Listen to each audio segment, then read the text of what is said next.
Welcome to The Explainer. Today, we're diving into a breathtaking megacity that absolutely defies gravity. I mean, it completely shatters everything you thought you knew about how a city is supposed to be laid out. We're talking about Chongqing, China. This is a place where trains casually pass right through the middle of apartment buildings, where streets are literally stacked on multiple different levels, and where massive skyscrapers seem to just sprout directly out of the mountainsides. It honestly feels like the entire city was built completely vertically. So we're going to break down exactly how and why this marvel of human engineering even exists. If you're at all fascinated by the future of cities, we're just looking for the ultimate mind-bending tourist destination, you are in the right place. To really wrap your head around this place, I want you to picture this for a second. Imagine you're visiting, right? You step out of an elevator onto a bustling, totally normal-looking street. You walk across a big public square, there are shops, there are cars driving by, and then you casually look over the edge of the square and boom! You realize you aren't on the ground level at all. You're actually standing on the 22nd floor of a skyscraper, and there's an entire other layer of the city hundreds of feet below you. It is completely mind-bending. Oh, and your smartphone's GPS? Yeah, it's going to completely betray you the second you try to find a local coffee shop. Section 1, the 3D cyberpunk maze. Okay, let's dive into this. A lot of people see videos of Chongqing online and actually assume it's AI-generated cyberpunk art, because the aesthetic just looks straight out of a sci-fi movie. But I assure you, it is very, very real. And we aren't just talking about some quaint little mountain town here either. Chongqing is a staggering concrete jungle home to 32 million people. To put that massive number into perspective, that's roughly the population of the entire country of Austria, or almost as many people as the entire state of California, all packed into one sprawling, multi-layered metropolis. Now, the reality of navigating this as a tourist, or even a local, is beautifully confusing. You can pretty much forget about standard GPS. A flat 2D map is totally useless when streets are literally stacked on top of one another. You might be walking on what feels exactly like the ground floor, hop in an elevator, go up 22 floors, cross a massive bridge, and bam, you find yourself on another ground floor. And what if you want to catch a train? Well, you'd probably head over to the Liziba Station, an absolute staple for tourists, where the city's famous monorail passes directly through the 6th to 8th floors of an actual occupied residential apartment complex. It's wild. There's this local quote that I think perfectly captures the surreal, layered architecture of the city. It goes like this. You might get into a building, take the elevator to the 10th floor, cross to another building through a bridge, and you're out on the street again. Because they couldn't build outward, the city's designers just kept building up. They connected roofs to streets, basements to bridges, and created this literal three-dimensional labyrinth where you genuinely never know what floor you're actually on. Moving on to Section 2, shaped by rivers and mountains. So the really crucial question here is how it got this way. Why build like this? Well, the answer lies entirely in its geography. The city is wedged tightly between these steep mountain cliffs and two massive, fast-moving rivers. Because of those sheer cliffs and deep waters, there was absolutely zero room to expand outward. The city was basically forced to get creative. They literally had no choice but to develop vertically. Think about it. A traditional flat grid layout just doesn't work when you have a 20-story elevation difference sitting right inside a single city block. And you have to see the massive intersection where these two rivers collide. The city center, known as the Yangtze district, sits squarely on a peninsula right at this convergence. On one side, you have the brownish, deep, and incredibly fast-moving Yangtze River merging directly into the greenish waters of the Jiaoling River. If you ever visit, a major pro-tourist tip is to view this incredible natural convergence from the city's famous suspended cable cars.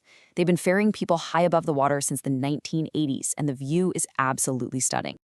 Now, because the city is built on these crazy, steep mountain inclines, modern conveniences like bicycles and pushcarts are pretty much useless. You just can't use them.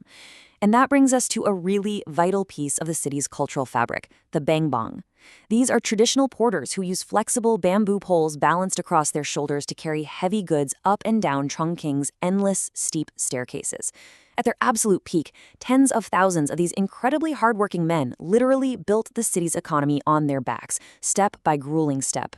All right, Section 3, shelters and ancient stone.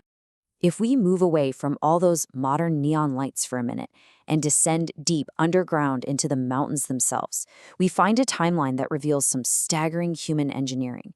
We start about 1,100 years ago with ancient religious art carved into the rock.